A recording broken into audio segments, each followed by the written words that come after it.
student is not so much involved in the action, they don't automatically involve or they don't have enthusiasm about the Korean University. Well, and what would you do? I heard your speech, your students push you into this. But what if there's a student is just don't care? What would you do? Well, I think students always care.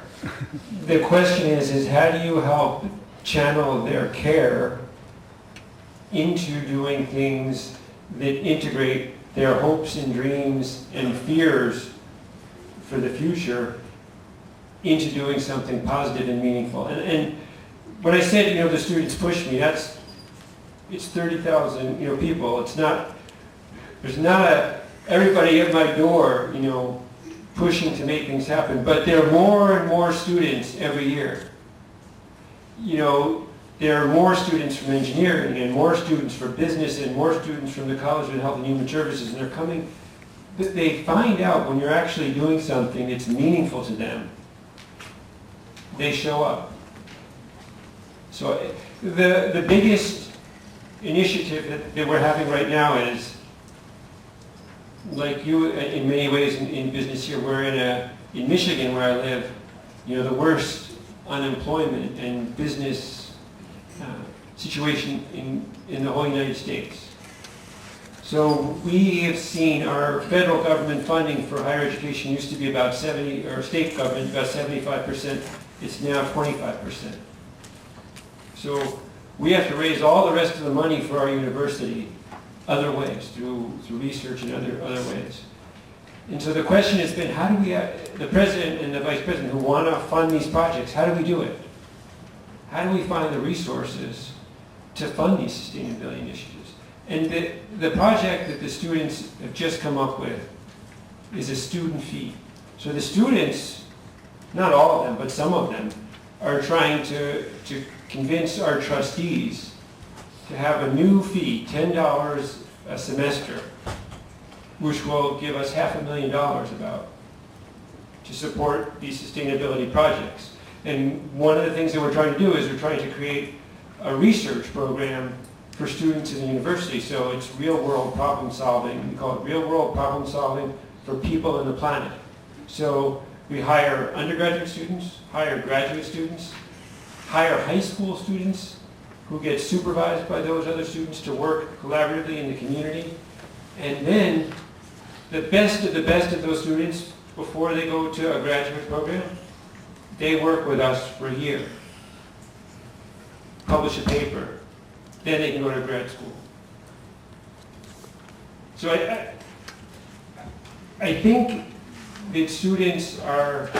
optimistic and hopeful enough, and it may be one of those situations where you have to, dig a hole and put a lot of compost and plant a little tree and wait a while till the tree gets, this big. But I think if you do that, supporting the soil, fertilizing, taking care of the tree, the students will come.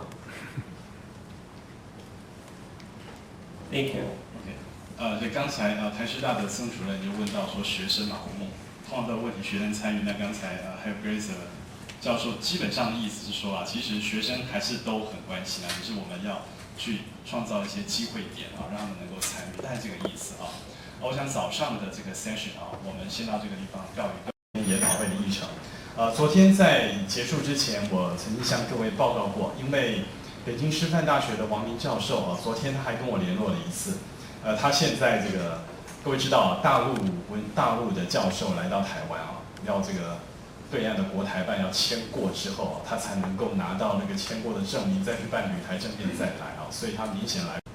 我想我就安排一个台湾的报告。但今天我的投影片用英文来准备，就是让自己为外国朋友比较了解台湾的情况，所以我会用英文，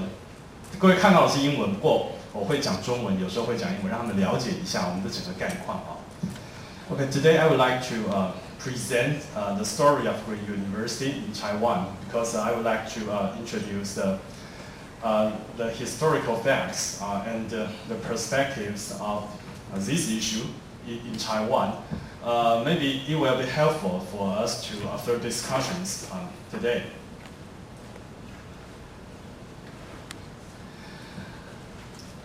这个是我想我们一般在为什么当时会有想到这个议题就在台湾或者说在很多其他国家，这都是一样的问题，就是我们环境教育做那么多年到今天我们的成果大概是什么？事实上严格讲起来，如果说回顾20年前到现在，其实已经改变很多了环境教育法在最近也即将讨论通过，以后会有很多的改变但是我们还是看到一些基本的情况，比方说各位可以去回想一下，现在我们对于幼稚园到6年级的小朋友们，他们应该是环境教育、环境保护的模范生，但是到了国中之后就慢慢就没有了，因为升学主义到高中几乎就准备归零，到大学基本上就归零了这个在很多的场合里面在台湾或在国际的研讨会里面讲到这个，大家其实都在点头，因为其实就算是别的国家也类似，但是欧美国家比我们好一点，因为他们的教育方式能够把环境教育里面的很多素养内化到他们的心灵深处所以在有些地方你就看到说没有警察一样不会有人闯红灯，那台湾是甚至在有些地方有警察都还闯红灯因为他知道警察不会抓他我们有很多的事情其实需要改变，那改变重点是什么东西重点就是这边我最后那个写到 after college， 就是当一个人他离开了大学之后become a normal citizen， 正常的公民。那台湾的正常公民，我们希望他长什么样子？那这个东西就是为什么我们要做大学？因为大学是 university，the interface between school and the society， 就是它是学校教育和社会教育之间的衔接。那所以呢，最后这个阶段是特别重要的就我们假设一个人他大学毕业，不管他是从大学部研究所还是博士班毕业之后，他就要出外工作了。他在大学里面所经营的这个环境里面给他带来的印象，他就会影响到他的未来比方说，我举个例子比方各位都知道，现在烟害防治法在台湾已经通过的非常严格。各位也知道说，在学校里面是不能抽烟的那我到这个病历所的2楼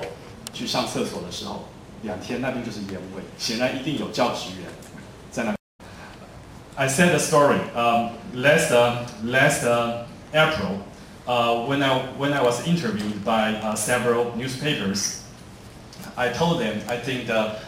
most important obstacle to promote Green University, the major obstacles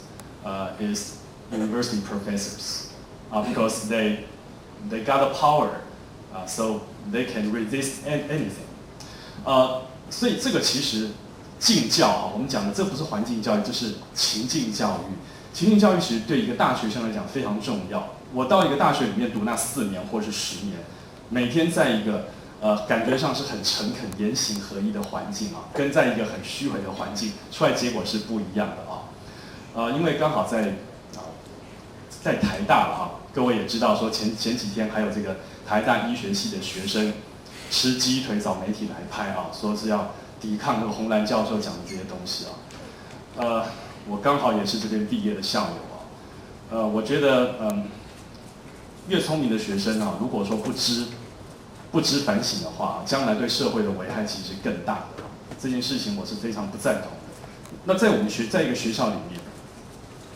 作为一个学校的经营者，或是教授，或是职员，其实是有责任要去改变这些事情的。当然，各位也看到说，在外国很多的学生他们来要求学校替他们做些什么。像昨天Professor DrGlasser 他讲到说，在他们的学校里面是学生要求就是 the students push them to do something 我觉得这个事情是很重要的OK， 那我现在就说今天的主题是 the story。So I'll tell a story year by year. So the beginning year is the year of 2001. 当年我刚好到高师大环教所去任教，这个是我自己写出来的当时我自己的心路历程。就当时其实我在想说，到底要提什么国科会计划？各位知道啊，教授都要提国科会计划啊。当时我就想说，到底要提个什么东西？因为事实上当时我还是环境教育的初学者啊，我就想说把我原来的几个专长。At that time, I'm thinking of I would like to submit a meaningful research topic to our National Science Council. So I'm thinking about what should I do. And some topics that I have been familiar with, including sustainable development indicators, environmental education, or environmental management system in higher education institutes. So I integrate them and found the term green university. 所以我就